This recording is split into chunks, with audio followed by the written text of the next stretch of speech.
Welcome back. Bulletin का बाकायदा आगाज करें और सबसे पहले बात करें वज़ीर-ए-आज़म शहबाज शरीफ ने सेहतमंद ग़िज़ा तंदुरुस्ती सदा के नाम से आगाही मुहिम शुरू करने का ऐलान कर दिया। ट्विटर पर एक बयान में वज़ीर-ए-आज़म शहबाज शरीफ का कहना था कि अवाम की अच्छी सेहत और साफ सेहतमंद खुराक का गहरा ताल्लुक है। ये अवाम का हक है कि उन्हें ये मालूम हो कि इनको फराहम करदा खुराक में क्या अज्जा शामिल किए गए हैं ताकि वो बेहतर और शफाफ मालूमात की बिना पर अपनी खुराक का इंतखाब कर सकें।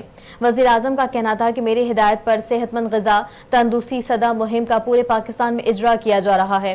इस मुहिम के तहत हर रेस्टोरेंट खानों की मुकम्मल कैलोरीज से सारिफ को आगाह करेगा। इसके अलावा खाने पीने की पैक शुदा एशिया पर भी आलमी इदारा सेहत की सिफारिश करदा तजावीज़ पर मबनी ग़िज़ाइयत की मुकम्मल मावनत शाया की जाएगी। वफाकी वज़ीर प्लानिंग एंड डेवलपमेंट एहसान इकबाल का कहना है कि इंतखाबात ताख़ीर का शिकार होने का कोई इम्कान नहीं।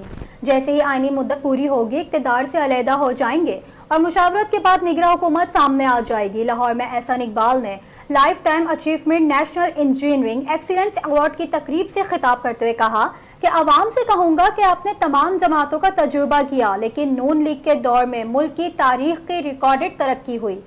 उनका कहना था कि हुकूमत खत्म होने से एक हफ्ता पहले निगरां सेटअप पर मुशावरत मुकम्मल करेंगे, जिसके बाद इंतखाबी अमल शुरू हो जाएगा। एहसान इकबाल का कहना था कि पाकिस्तान एटमी प्रोग्राम में कामयाबी का फार्मूला ही कौमी तरक्की का फार्मूला है। मुआशी तरक्की पर कॉम्प्रोमाइज नहीं कर सकते। मुआशी ताकत के लिए निशाने मंजिल सामने होगा तो सफर तेज हो जाएगा। एहसान इकबाल का कहना था कि 14 माह की हुकूमत ने मुश्किल फैसले करके मईशत बहाली के सफर की बुनियाद रख दी है। बांग्लादेश में मुसाफिरों से भरी तालाब बस में गिरने से 17 अफराद जाँ बहक और 35 जख्मी हो गए। गैर मुल्की मीडिया के मुताबिक ये वाक़या गुज़िश्ता रोज पेश आया, जहां मुसाफिरों से भरी बस जिला जलखड्डी सदर के इलाके में छतरकंडा के एक तालाब में जा गिरी। रिपोर्ट्स के मुताबिक हादसे के नतीजे में 17 अफराद जाँ बहक हुए, जबकि आपको बताते चलें कि मरने वालों में 3 बच्चे भी शामिल हैं, जबकि 35 अफराद जख्मी भी हुए हैं। इंतजामिया की जानिब से हादसे का जिम्मेदार ड्राइवर को ठहराया जा रहा है, जबकि बस गिरने की वजह से मुसाफिरों का गुंजाइश से ज्यादा सवार होना भी बताया जा रहा है। दूसरी जानिब हादसे में बच जाने वाले मुसाफिर ने बताया कि भंडारिया में बस से सवार अफराद मुसाफिरों की जरूरत से ज्यादा भरी हुई थी, जबकि लोग बस के कॉरिडोर में भी खड़े हुए थे। मुसाफिर ने बताया, मैंने देखा कि ड्राइवर सुपरवाइजर से बात कर रहा है और इतने में बस सड़क से उतर कर तालाब में गिर गई।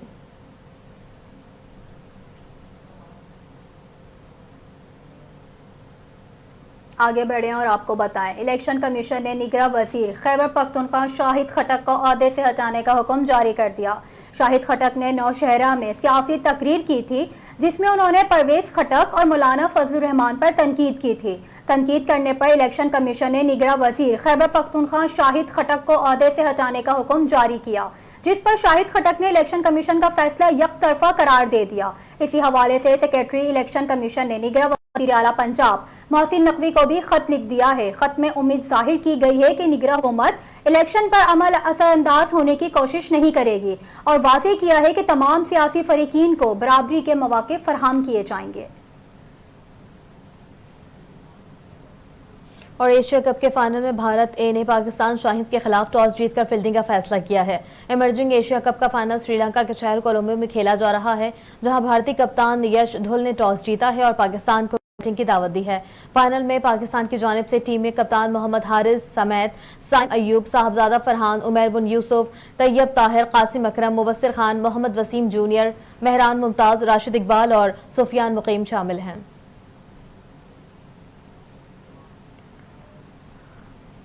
न्यूज़ स्टूडियो से फिल वक्त इतना ही।